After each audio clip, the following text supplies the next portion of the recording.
Hi, hello, welcome back to my channel. My name is Jess and I'm here with a review today. This is going to be spoiler free. It is about The Will of the Many, this big chonkin book by James Islington. But I am working on a very detailed recap of the first book that I won't post anytime soon because I don't know when the second book is coming out. But there's so much, and this book was so long. And spoiler alert, I'm going to read the next one. Like, I'm interested enough to read the next one. But I'm not going to be rereading it before I read the next one. But this will be spoiler free, and then eventually that other one will come out. So before the second book, if you do not want to reread it, then you can watch that video. Anyway, this is a library copy. And so obviously got this at the library and I'm like, oh yeah, I'm going to read it physically. Although I had already requested the e-copy from the library, then I opened it. This print is so small. I don't know if you can see that. There are 600, without this glossary thing or whatever.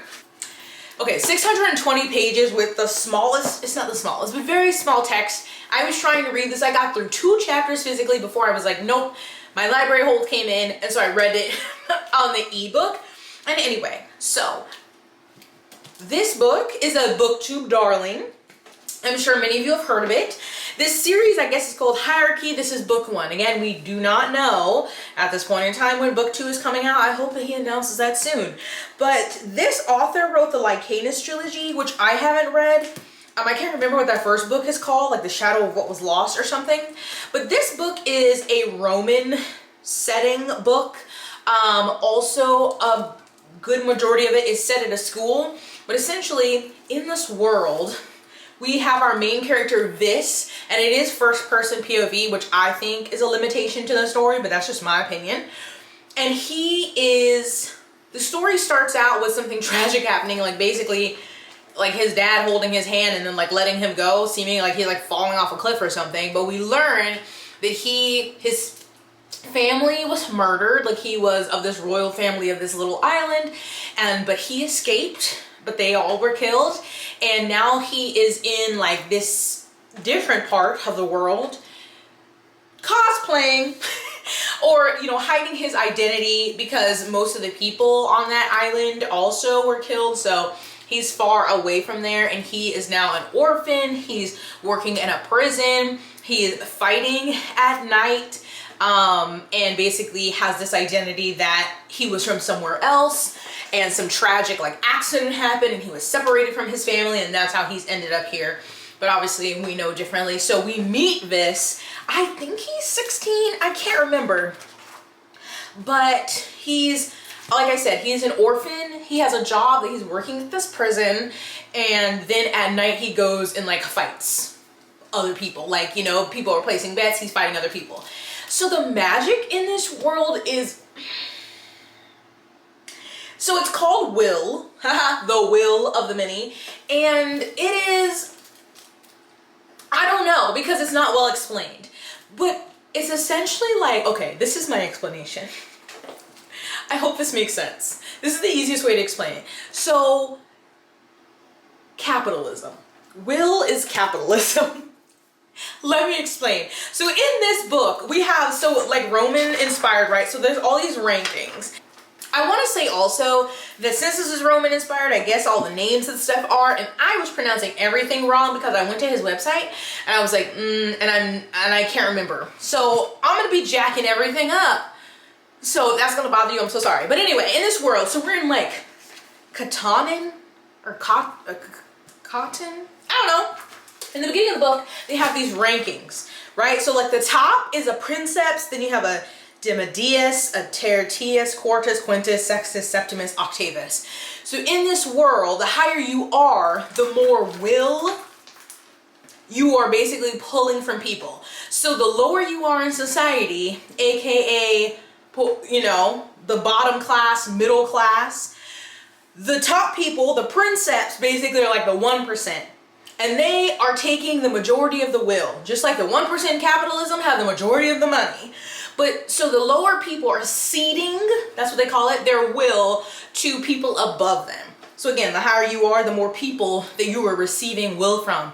Just like in capitalism, the higher you are, the more money, because we down here are barely making any money, but we're paying all of these taxes, and the 1%, these VPs of these corporations are taking all the money that we work to earn for them. So that is how my mind conceptualizes will, because it's not really explained besides saying that. They talk about people using will, and that you can imbue will into objects, and that people give or cede their will to people above them, but it's still not explained really what will is or how it really works. So I just think about capitalism. Because also this book really does just mirror present day society in that, when he goes to this school, I'm getting a little bit ahead of myself, that it's not about how hard you work. You basically have to know people and screw people over to make it to the top. Sound familiar? The world is not a meritocracy, and neither is America, but that's not the point here. So in this story, where this is from, they were not ceding will, because this new like part of the empire has basically like gone out and taken over. So let's just call this place Canton or whatever it is, basically the United States, right?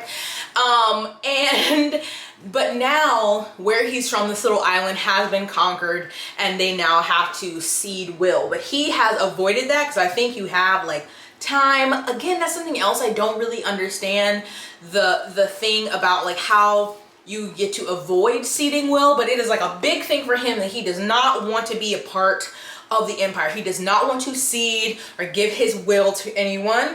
And he's still a youth right now, so I think he's being able to get around it.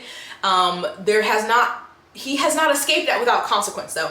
But anyway, this prison that he's in, the people who are in prison there, they're on these things called sappers, which in my mind are these big stone tablet things that they're like, they're belted to, and they basically drain their will from them and send it to the higher up people. So not only are the regular people in society ceding their will to the people at the top, also the prisoners. Just like prisons in America, people are laboring for little to no pay, aka slavery, to make food and to make items for major corporations who get to just make all of this money because they don't pay them. So I'm so sorry. It's literally a direct comparison. And now he's not from America. He is born and raised in Victoria, Australia. And I'm just speaking about America because that's where I'm from, okay? But anyway, so this dude shows up at the prison.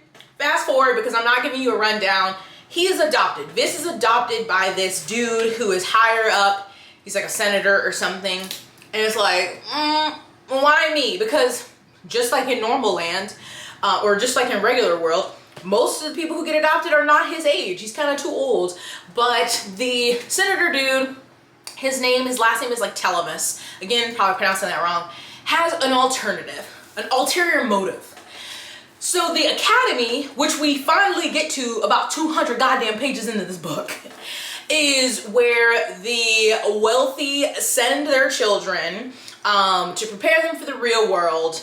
And it is basically structured like society. You have class 7 where you people start and then you can work your way up. But again, it's not just a meritocracy. You just can't work hard and prove that you're worthy and you get moved up in the classes. But that's going to mimic the real world, because all of them are not going to be at the top. A lot of them are going to be in class 6 or class 7 at the bottom. So anyway, Telemus, who adopts this, he went to the academy, so did his brother. And something went down. Telemus doesn't believe the official story. He thinks something else happened. So him and this lady who's like a family friend, I can't remember their exact relation, are convinced that something else happened. And so he wants this, who he has seen in the fights, who he knows is smart and educated and can get into the academy and has a good chance of rising to the top so that he can like look behind the scenes and see what's going on. He's adopted him to basically send him to the academy to infiltrate and find out information. Because also in this world, it's all like, it's separated by like military, religion, and then I forgot what the other one is called. Is it called governance? And so the school is under religion, I think. And Telemus works in military, so he's like, and the school is like on an island, so it's like secluded. It hasn't always been out there, but they've got like some ruins and maybe some other things, and they're like, maybe they're developing a weapon. Like, what's going on over there? We need you to infiltrate, or I'm gonna send you to the sappers. So he really doesn't have a choice. And so the first 200 pages is him finding Vis, all this stuff, them traveling to like his villa, and a lot of training for Vis to be prepared to go into the academy because he is behind. That's the first 200 pages. Then we get to the academy. So of course he starts in class 7, and then we see him try to rise through the ranks, find out more information about what is going on, but he also has to be careful. You know, he has to keep his story in place. He has to, you know, try to get around rules, to look into things he's not supposed to be looking into, and he, you know, has to try to win favor of people so that he can accomplish what he's going to, or what he needs to accomplish, so that he's not sent to these sappers. I don't think I'm making any sense, but anyway, I liked this. I think this is a solid 4-star book. I was always enjoying what I was reading for the most part. I was always curious about what was going to happen next, and like, how is Vis going to solve his like dilemma that he was in? How is he going to get like rise through the ranks? Would he be found out? What are the ulterior motives of all the people around him? And then like, really, what is his motive? Because really, it's like, at first we just know it's kind of just to stay alive and to stay under the radar and not be found out. But then with this new opportunity, it's like, maybe his motives are changing, or he has multiple now. I will say my qualms with this book, and why it is not a perfect 5-star, why it is not my favorite book of the year, or that I've read so far, is that it's too long. Like, this book is too long for me to have so many questions. Again, about one of the central things, the magic system. I feel like I should have a good grasp on what that is, and I don't. Like, you talk about Will so often, yet we never see it really. Because another downside is, once he's at the academy, they're not allowed to use Will. So they're really just learning about the concepts and all of the stuff behind it, and we see some of that discussion, but they don't get to use Will. Vis never uses Will at all, so we never get to see it in action to get a better understanding of it. I feel like it also is overly descriptive. Like, sometimes I'd be like, okay, brother, let's get to the point. Like, I think there is building up the world and setting a scene, but some of it I was like, dude, this could have been one sentence and you've given me 2 paragraphs. So that wasn't enough. Also, I am not a huge fan of first-person POV. I didn't hate Vis, I didn't love him either.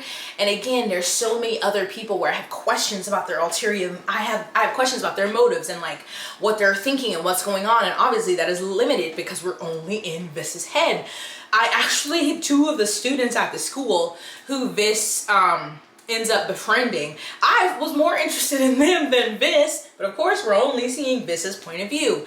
I think that ending is very interesting. It is a great, besides having to wait for the next one, I think this is a great book club book because you can speculate so much about what happened at the end. But my problem is that we did not get enough foreshadowing really about that. Like, that seemed to come out of nowhere what happened at the end, and I don't like that. Like, I love being surprised, but at least drop me little hints. And that could be me just missing it. Again, as I'm going back through this and taking notes for my video and rereading certain parts, maybe I will pick up some of that. But again, I'm not doing a full reread. But I did not feel like the foundation, there were any like pebbles dropped throughout the book to really explain what we got at the ending. It kind of was like, bam, I'm adding this in here. And I'm like, okay, interesting, but why did you just throw that out of nowhere? So I've been trying to watch all the videos I can, which I can't find many that are spoilery, for people to like expound on what they think the ending is. And it's like really frustrating because I'm like, I just need to talk to somebody about it. And then like all my friends who read it a while ago. And I'm like, God damn it, I need to talk about this. So like the ending is something that's like, oh my God, I definitely want to read the next one because I'm interested to see what's going to happen. But this, I feel like I've seen a lot of people say that this book is so unique and so well done and so different from so many things. And I'm like, is it though? Like, I still enjoyed it, but I don't think this is some like never been done before. I read Red Rising years ago. I never continued the series, but a lot of people have said this is like, reminds them of Red Rising. I think also, okay, for some reason I thought he said something about books that were inspired in the acknowledgements. It does not say that. I just want to say that I'm annoyed that this was an Audible exclusive audiobook because fuck them. Okay, yeah, I don't see anything. Maybe he says online, but this is like, okay, Lost Prince. The guy who's good at everything, because while he does have a little bit of moments of struggling, for the most part, he picks up everything quickly. There's not much struggle. And I love to watch a motherfucker struggle, okay? Because I don't mind a good training montage, and I love a school setting, but they gotta fail at something, and he doesn't fail at much. I don't feel like he's that dynamic of a character. Like, a lot of people I saw in reviews said he was a Gary Stu? Is that what it's the male version of a Mary Sue? I don't know if he's super bland, but he's also not super dynamic and interesting to me. I also feel like while I love a school setting, it's so disappointing because this is not a magic school, because they don't do any magic here. They're not using will at all. They're just going to class and learning theory, and they're doing like, trying to learn how to run this like labyrinth thing.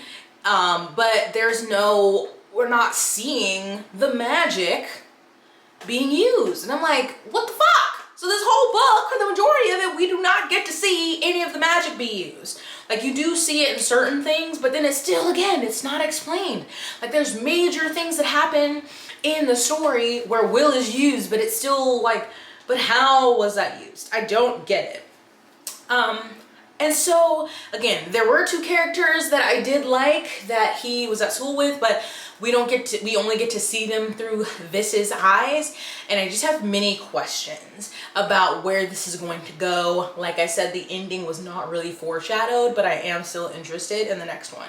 So I don't think this book is perfect by any means. I don't think it's like, sure, I mean, have I read any other Roman setting? Maybe that's different because it's not like medieval Europe.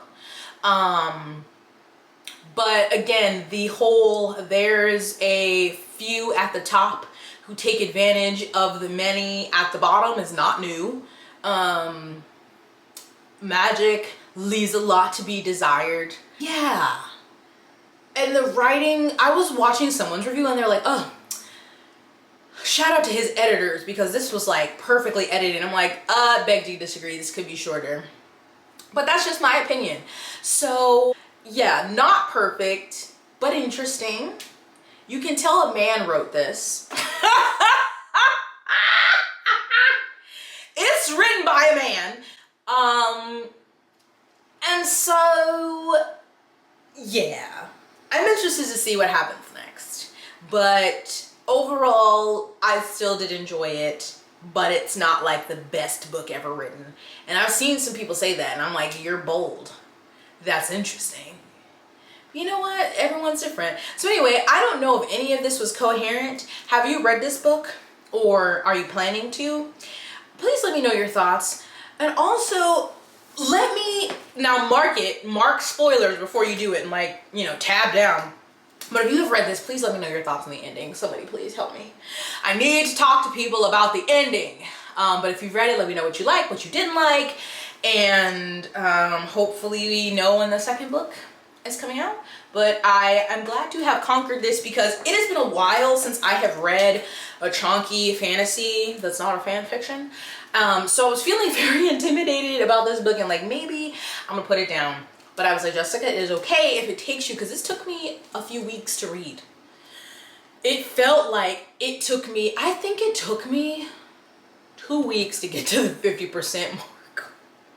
I was like, my Lord. It just was moving slowly, but I did it. And so that has given me hope that I can get back into big fantasy, because it's been a while. I've been reading a lot of romance or things that have been like 400 pages and shorter. But I do want to get back to, you probably can't see them, they're up there, but it's The Way of Kings, because the 5th Storm Knight book is supposed to come out in December. And I want to reread The Way of Kings, Words of Radiance, and I need to, because I don't remember much that happens. And then I need to read Oathbringer, and then I need to read Rhythm of War, and then I need to, oh my Lord, I don't know if that's gonna happen. But in my head, ideally, I would love that to happen, and now I feel more encouraged that I can. Maybe I should start now. Maybe if I start now, I can be ready for the new one in December. Whatever, it's fine. So this is my PSA to slow readers. It is okay. We're still readers. It is fine if it takes you weeks or months to read a book. That is totally fine. We are still valid members of this community, and I had to remind myself of that multiple times from reading this because I was getting very discouraged. But anyway, that's all I have about the Will of the Many, aka capitalism. So let me know your thoughts. Thanks for watching. Stay blessed, hydrated, moisturized, and sunscreen, and I'll see you in the next one. What? And I'll see you in my next one. Bye.